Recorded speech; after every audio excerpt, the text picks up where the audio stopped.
Should you take a year off before starting college? In this video, we're going to be talking about the pros and the cons of taking a gap year. If you're a high school student watching this video, you're probably wondering whether or not you should go to college straight out of high school, or whether you should even apply to schools this year, or should you apply and then take a gap year after you found out where you got in. Now, if you're watching this video and you are applying to colleges and you want some free help, I have a full free masterclass that teaches you tons of college essay strategy right here at the link below. It has lots of really great information about how you can use your college essays to set yourself apart in admissions. Okay, now you may be watching this video and be like, I already went through the whole application process. I just need to know now, should I take a gap year? Let's get into it. So first, a gap year is a break between high school and college, typically being spent working or traveling or starting a project or learning more about yourself. The main reason why people might want to take gap years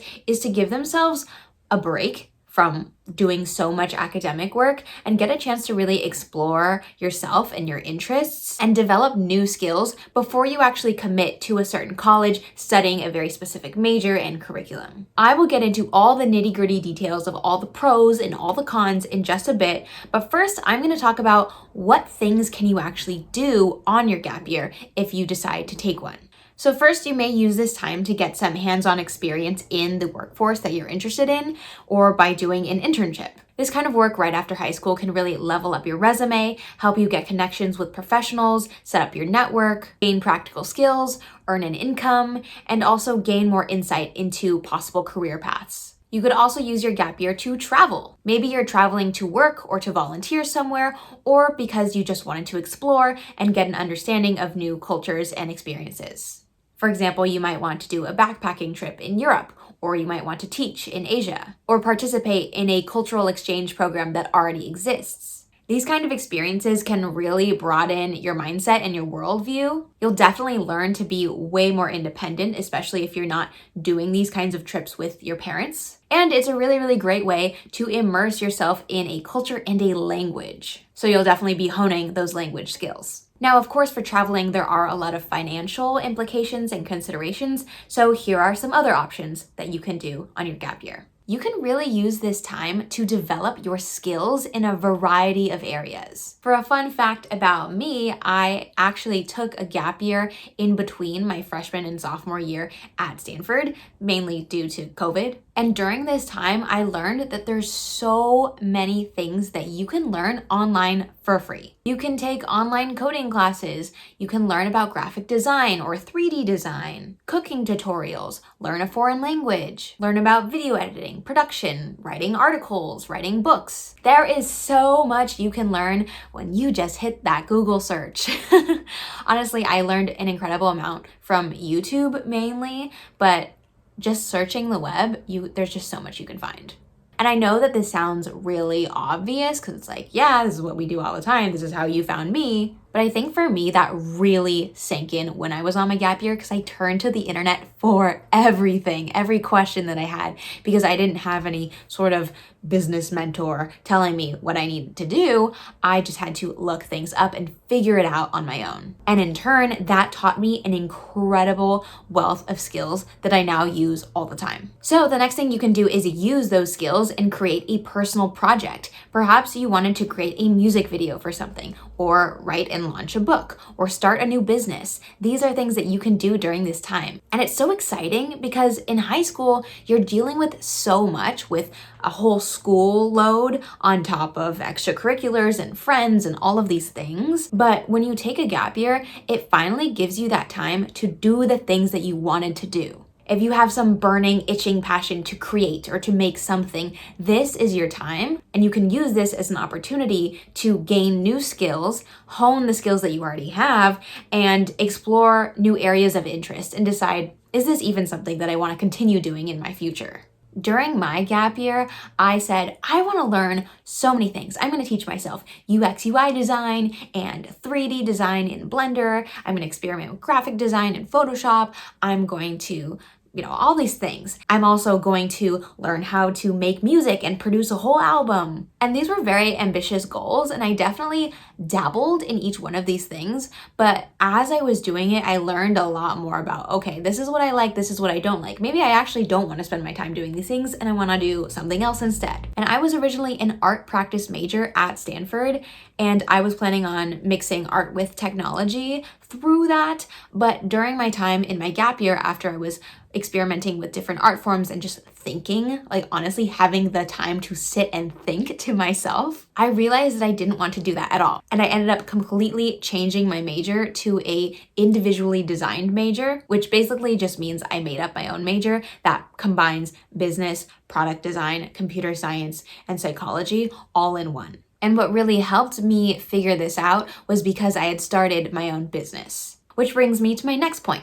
You can pursue something related to entrepreneurship. I have found that by starting my own online business and learning how to do that on my own, just from a lot of online resources, and then eventually building a network who could provide some mentorship, that has been so instrumental to my entire life journey. It told me what I liked and what I didn't like, what I wanted to pursue. It helped me make additional income when I was just stuck at home. And I developed some really core skills that have honestly impacted my life in so many amazing ways. You may also use this time to volunteer at an organization. Maybe that works in education or healthcare, environmental sciences, or community development. And the last thing I wanted to say about things you can do on your gap year is an actual program built around students who are taking gap years. So a lot of organizations actually offer structured gap year programs that will allow you to learn new skills, get educated on certain things, travel, and even work on some cool, exciting projects with other people who are also taking gap years. That might be a really great option for you if you need that structure, support, and guidance,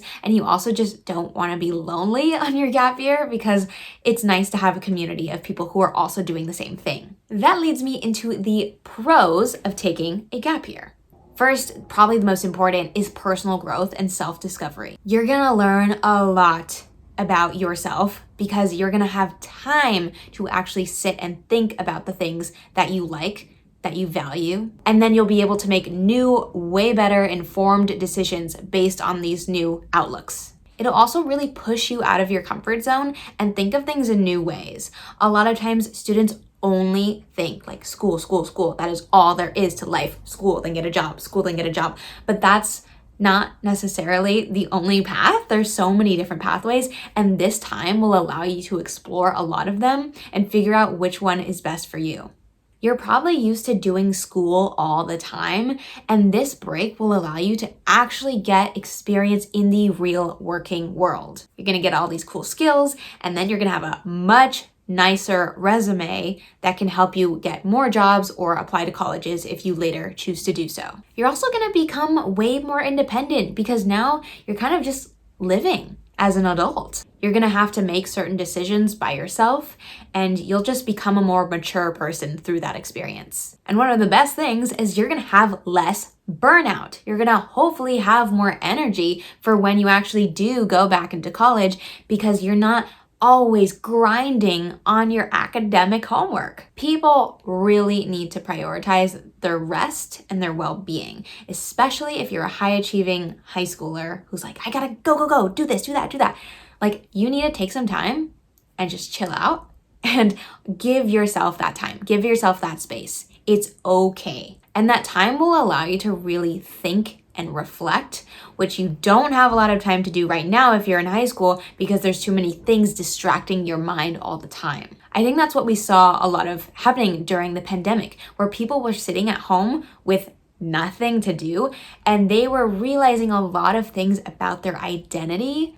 And that's when you see people really changing, really developing as people, because they're understanding more about who they are actually on the inside, when they don't have all these other people and pressure of social situations like at a school. Now, let's talk about the cons of taking a gap year. So related to that and to taking a break and having less burnout, it also might end up being a con that you have so much time and not any structure of what to do with that time. So because of that, gap years require a lot of self-discipline, motivation, and effort. Now that's if you actually want to make it meaningful and productive, whatever that word means to you. Because it can be really challenging to actually execute on your plans if you're just getting to sit around at home every day and look at TikTok and look at Instagram and just sit there, maybe go on a walk. And if you're the kind of person that really needs structure and needs a lot to get going,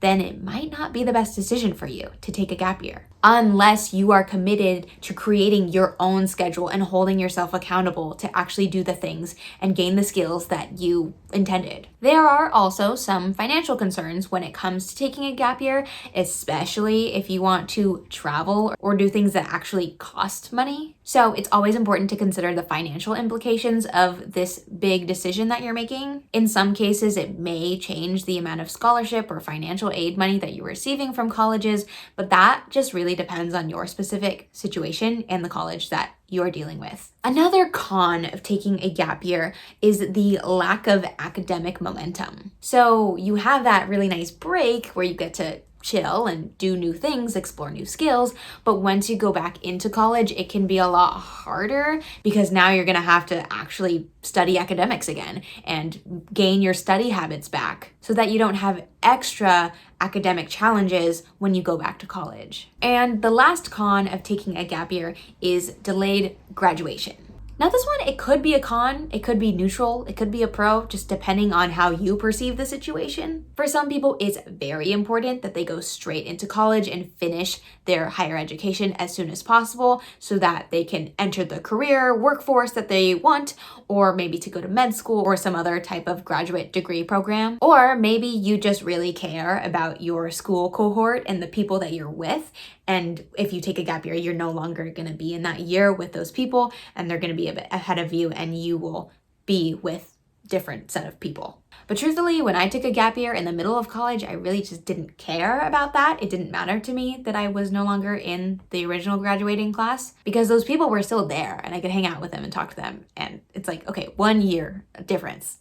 And it didn't really make that much of a difference for me. All right, now let's talk about how to decide if a gap year is for you. Based on what I've already said, you're probably thinking some thoughts about this, but I'm gonna give you some questions to help guide your decision. So first, really think about your goals and objectives. What do you want to achieve during this gap year? Are there specific interests and projects you want to pursue, or is it more just because you want a break? Think about the financial feasibility. Can you afford to take a gap year? Or would taking a gap year actually help you make more money? Or would taking a gap year actually help you make more money so that you can then pay for college? Are you going to be able to stay focused and self-disciplined on the goals or objectives that you want to achieve? Just try to be honest about that question, because the last thing you want is to just be super, super bored and stagnant for a whole year.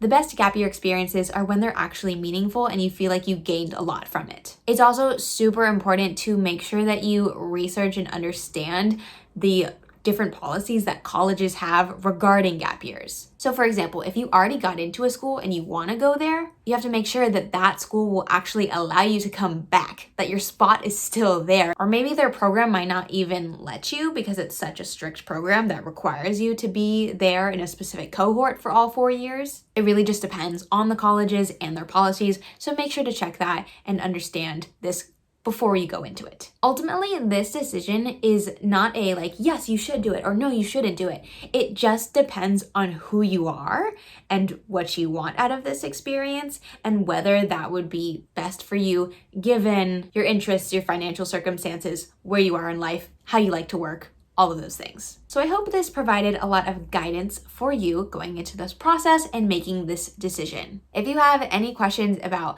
my gap year experience, I'd be happy to talk about it. I also have a full video explaining what I did on my gap year, which you can check out. And if and when you decide to apply to colleges, I'll be right here making tons of college application videos just for you. So make sure to subscribe and stick around.